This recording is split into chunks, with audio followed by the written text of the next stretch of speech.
He then gets run into hard from Camper, so turnabout fair play. As heading back up the ice, he can really fly. Gets between the defenders and slides it home! Oh my goodness! Hedin splits the defense and slides it between the legs of Velm. And it's 2-0 in favor of Edson. The series all time. Canyon has a 9-2 lead over Golden Valley. This is going to be their 12th all-time meeting. 12 years ago between these two teams, most of the kids on the Golden Valley roster would have been here. Talk about those Golden Valley Grizzlies first. And the guy that really took them to that victory against Canyon High School was Bryce Tyler St. Clair. Edden will stay in the shotgun. Dunn back in there alongside him. He'll throw here on 1st and 10. Wants a big shot. Throws over the middle. Has done. Caught at the 20-yard line. Still on his feet inside the 10. And runs into the end zone for a Cougar touchdown. Trying to back down Moskaitis. Finds Ibarra. Ibarra now over to Johnson. It's all been on the outside. They haven't been able to get into the paint. Now Johnson will step into a jumper and he knocked it down. Good shot from Johnson. He's got 10.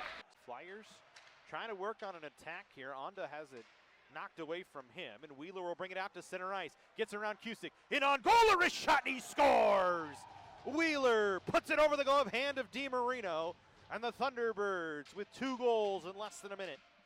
Now taken out by Janko. Janko, shot, rebound chance, and James makes a huge stop. I don't know how he got back over to that one, Lewis.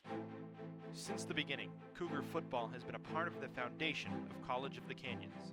The once small desert community school, driven by a desire for excellence, characterized by its passion for competition, bound by a promise to uphold tradition and fight for each other. 50 years later, the desire has not changed, the passion has not wavered, and the promise never broken. I never give up! I never give up! If I do, if I do! I give up the side! I give up the side! I never give up! I never give up! If I do, if I do! I give up those I believe! I give up those I believe! First next man down! First next man down! I'll pick him up! I need to say! I'll never give up! I'll never give up! I believe in the I'll believe in God! Fight to the end! I'll fight to the end! We will win! We will win! I promise! I promise!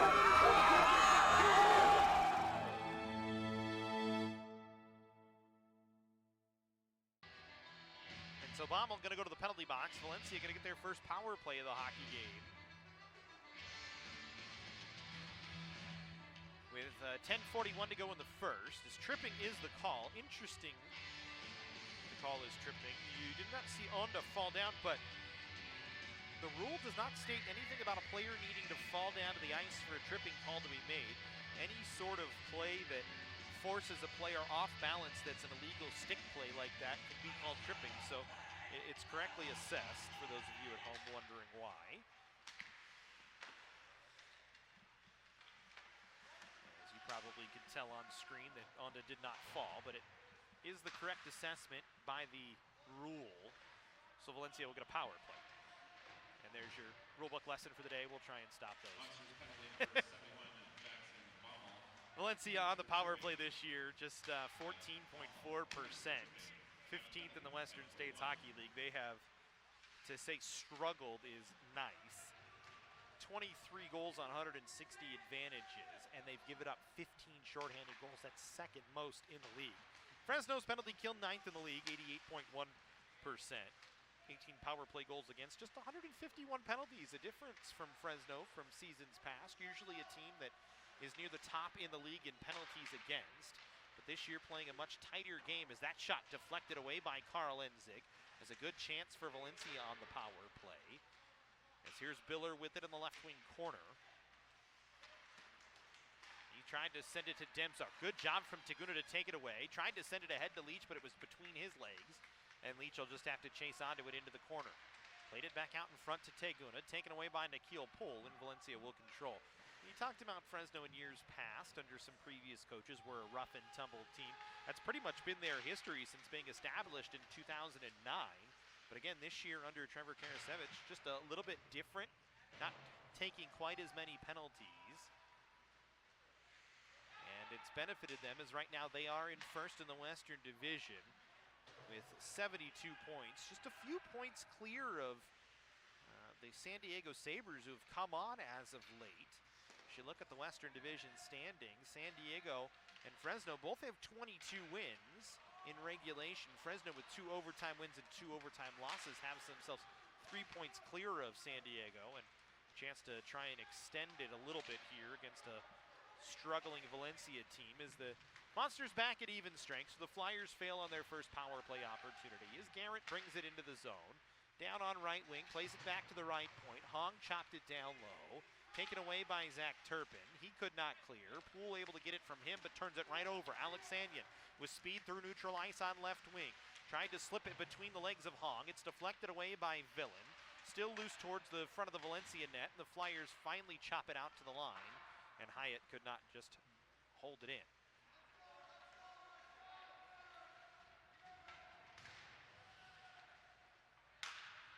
1-0 in favor of Fresno. Alexanian with the only goal so far. His 28th of the year. The Flyers thought they tied it, but did not. Penalty coming here to Valencia.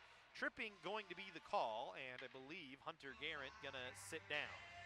So Fresno will get their first power play opportunity of the game.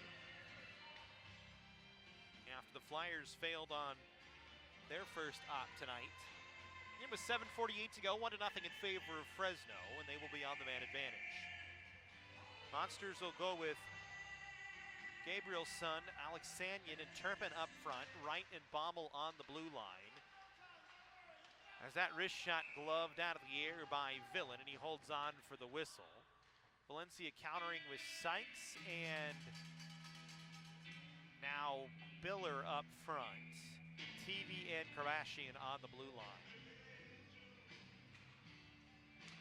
Fresno on the man advantage this year, 18.8%, 8th best in the Western States Hockey League. 29 power play goals for is a good save from Villain through traffic as he holds on and gets a whistle. On just 154 advantages this year for Fresno. Going against a Valencia PK that, again, has struggled. Second worst in the league, 73.5%. They've given up 22 goals on 102 penalties, and that's the least amount of penalties in the league this year. So if Valencia has done one thing well, it's been staying out of the box, but unfortunately they have not done a good job of killing off those few penalties they have taken. As Turpin, wrist shot off the post, and he scores! Beautiful wrist shot, just sent it on through traffic, waited for it, and fires it home. Fresno connects on the power play, and they have a 2-0 lead. So the faceoff will stay deep inside the Rhino zone with 13:20 to go here in the first half. 1:15 to go in the penalty to Blair. And on that play, Dubsky, he was just trying to get his stick across to prevent the pass coming over to Stemfeld, who's playing at the point right now. And one thing you don't want to do is give him the puck when he's winding up for a slap shot. The Rhinos able to skate onto a faceoff win, and then right off of Dr. Hodges' back as Alchin tried to clear. So Edson will bring it right back in. Stemfeld with the puck down the left side into the corner. Delays and plays it behind the net. Goes onto the stick of Gottslig. He was checked there. Now Bernstone with it. Will walk it to the front. Tried to center it through the crease. And Edson just couldn't get a shot away. Loose puck, still another chance. And Velm able to gather it. Good chance on by Kopitz as the initial pass through found its way to, I believe it was it Stemfeld on that far side? Stemfeld was on that far side. He was trying to get patient, getting out of traffic so he can get a good shot off. Velm was there just with his right shoulder, nothing else, and he managed to clinch the puck for a whistle and another faceoff. So 44 seconds to go in the power play for Edson. New center going to be coming against El Paso, so they'll have to send in a new body to take it, as Stalzer will come over to do that. Rhino's able to work out towards center ice. Camper had it knocked off his stick, pushed it back inside the Ensign line. He'll pressure Rongione, creates the turnover, as Stalzer will get it into the zone. Stalzer will play it down low. Camper out there with him as well. He takes a hard hit into the corner from Lindin, who's able to come out with the puck. He then gets run into hard from Camper, so turnabout fair play. As heading back up the ice, he can really fly. Gets between the defenders and slides it home! Oh my goodness!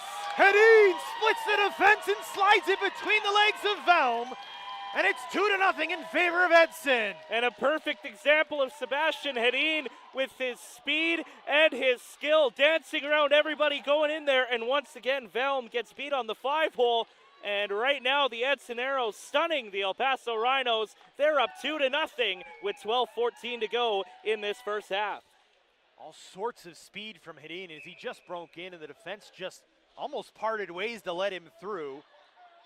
And with all the speed able to back off Velm, he picks up what'll be his 31st of the year.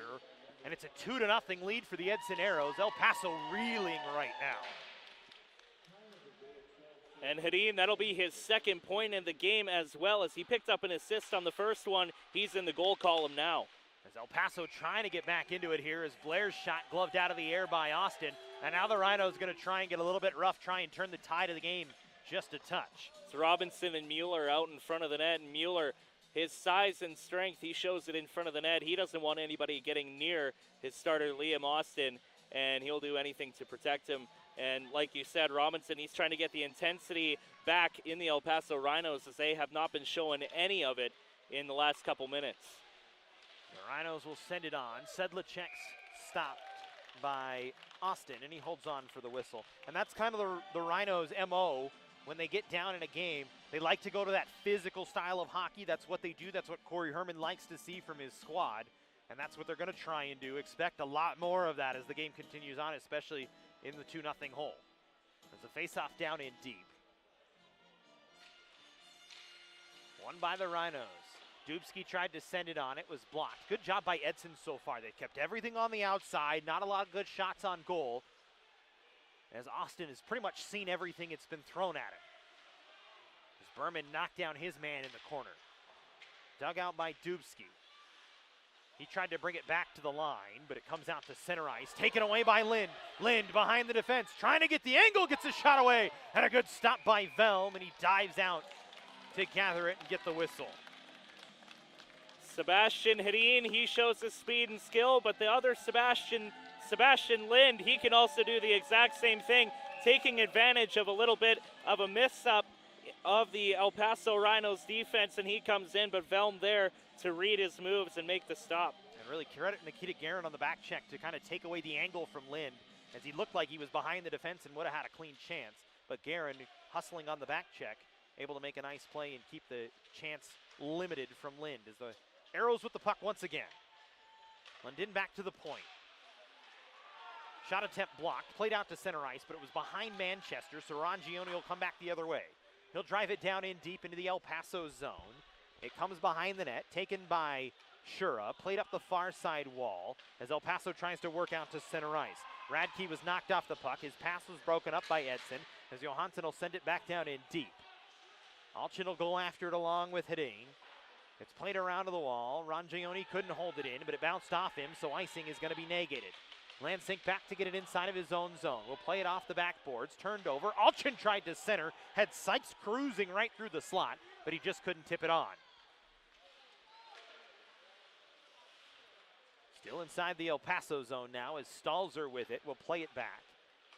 Shura, who came over in a trade along with Nikita Guerin from El Paso, will send it ahead. Camper then crashes into the corner boards along with Rangione as they gave chase. Rangione, a nice play to get it out to center ice as he got it to Stempfel, but the Rhinos take it away and pushed it right back in. Tried to push it in again, but taken by Edson, played out to center. Now Lind with it will try and regroup for the Arrows. Plays it up the near side boards. Rangione skates on it. It took a hit from Aramuspi. It pops back in on Austin, and he holds on for the whistle. And as you said before, the Edson Arrows, they like to make sure the puck stays outside. That's what head coach Bernie Lynch has been telling these guys, and he could not have stressed it enough in practices leading up to the Vegas Showcase. And it's just showing all the hard work they've been doing in practice is paying off right now. The faceoff will be down in deep to the right of Austin here. It's going to be Anderson in to take the faceoff against Lind. Anderson able to win it back to the point. A long shot from Dubecki, deflected wide of the net. Now on the near side, El Paso with the puck. They play it down low. Trying to walk out in front was Blair. He tried to jam it home, and the puck was loose on the side of the net for a moment before Edson kept it away. Still inside the Edson zone. Wickham couldn't control. Fell down on top of the puck, so Lind couldn't come the other way. And a penalty coming here. And I think it's coming against Stempfel, as I think he got his stick into the feet of Wickham and tripped him up. Yeah, it was on the initial toss-up along the board. Stempfel trying to get the puck. Got a little too careless with his stick, and now he's going to go sit in the box. And the El Paso Rhinos, they get their second power play of the game. and they need a goal here if they want to get back into this contest. So the Rhinos with a good opportunity on the power play. They're second of the game, as neither team has scored on the power play so far. The Rhinos will send out that top unit that they like to go out there. Alchin back on the point. As Guerin sent one on. Berman tried the wraparound. And this unit we saw last week was kind of thrown together as Alchin in the lineup. He and Dubecki back on the point. Guerin up front along with Berman and Dubsky was at times struggling. And now would be a perfect time to get it going for the Rhinos as Alchin gets it in. Berman now. Right circle, plenty of time to operate. In the middle, Guerin wide open and a good stop by Austin. Guerin with it again. Down low, Berman touched it in the middle looking for Dubecki who broke his stick. Now back to the point, a shot. Rebound chance, and Austin able to gather it in his body and hold on for the whistle. Two big saves from Liam Austin. Rebound came over to his left side, and usually he's not too good when it comes to the 5-hole, but he squeezed his legs real tight on that one to make sure it didn't squeeze by him in the back of the net. And the El Paso Rhinos, they'll have to wait a little bit longer if they want to get a goal. That save on Nikita Guerin, a big one. Remember that as the game goes on. Austin stays composed. Guerin had all sorts of time to work, and Austin just said, nah, I'll just waffle board it away, no big deal. The face-off taken by Edson. Played up the glass and out to center ice, all the way back down to the El Paso zone. So they'll have 1:05 minutes with 200 feet of the ice to work as they trail 2-0. Sedlacek with the puck, snaps it ahead. It hopped over the stick of Robinson. Icing going to be called on the play. Rhinos wanted a tip, but it definitely hopped over Robinson's stick. And just what you don't want to do, ice the puck on a power play there, Keith. Yeah, absolutely, and passing is essential too when you're on the power play. We had number 28, you'll have to say Aramuspi. that. Aramuspi, he was streaking up the left-hand side. Pass was just a little bit too far off of his stick, and the end result is being an icing call, face-off in their own zone. As that one won with the hand by Lind and taken away by Aramuspi. Up the ice, into the zone, tried to drop it. Good job to come back on the back check by Lindin. He took it away. Arrows try and clear it up, and they do get it down the ice. So Sedlacek will have to go back and get it with 40 seconds to go on the power play, as the Rhinos have not really mounted any dangerous chances here on the man advantage so far. Just the one really from Guerin, and that's been just about it. As got knocked down, he'll have it back now and start to work it out. Rhinos trying for the home run play. This one is going to be no icing as they're going to win the race. Comes into the near side corner. Kopitz was knocked down. Manchester in there as well. Johansson on the check. Stalzer there as well for El Paso. Now Manchester down low to Stalzer, tries for the short pass. Dubecki with a couple of jam plays, and Austin keeps it out of the net as the whistle finally goes. El Paso Rhinos, they're showing the intensity, and it shows they've gotten a lot of shots on goal as of late. They were losing in the shot column not too long ago, but right now they're leading 18-14, and another close chance for the Rhinos. And Liam Austin once again hugging that left side of the post, and he makes another stop here as he's faced 18 shots and he stopped all of them. He's been very good so far. Really the story of the game on the Edson side, other than the two goals from Johansson and Hedin, who we expected to be good. Austin has stood on his head so far with a couple of good chances here in the last few moments from the Rhinos, as this one sent towards the net. It never got us really all the way through, and Dubsky will skate onto it. Tried to center, broke it up by Edson. Back out to center ice as Mueller played it ahead. Back into the El Paso zone. Easton checked off the puck. A couple of bodies went crashing down to the ice. Berman over to try and help. He's hounded by Gutzlig and played back behind the net. Easterson will play it ahead. It's deflected off the stick of Dubsky. Arrows will play it right back into the El Paso zone. 6:37 to go here in the first half. 2-0 in favor of Edson.